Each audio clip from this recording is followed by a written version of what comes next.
Welcome to our channel. Today we how to log into Airbyte Cloud for data sync step by step clearly. To begin, open your preferred web browser. Type in the URL for Airbyte Cloud. Press the Enter key to navigate to the website. Once the page loads, locate the Login button. Click on the Login button to proceed to the login page.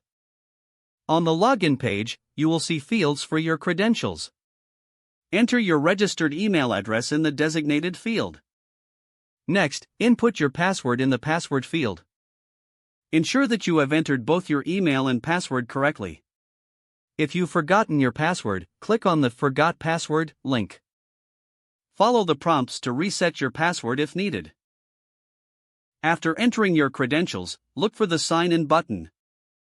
Click the Sign In button to initiate the login process.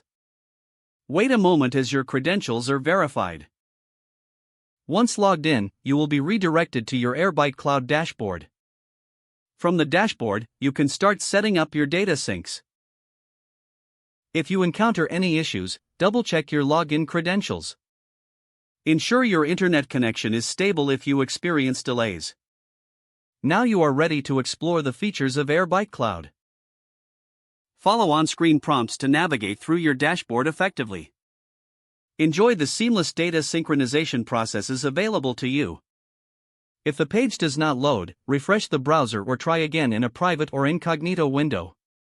Make sure you are using the correct email address, then retype it carefully to avoid small typos.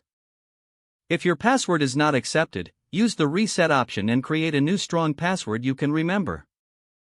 Check your spam folder for verification or security emails, then complete any requested confirmation steps. Enable two-factor authentication if available to improve account security and reduce unauthorized access risk. After signing in, review your profile details so your contact information and settings are accurate and current. If you see an error message, note it down and try again after restarting your device and internet connection. Don't forget to like this video and subscribe to our channel for more step-by-step tech guides.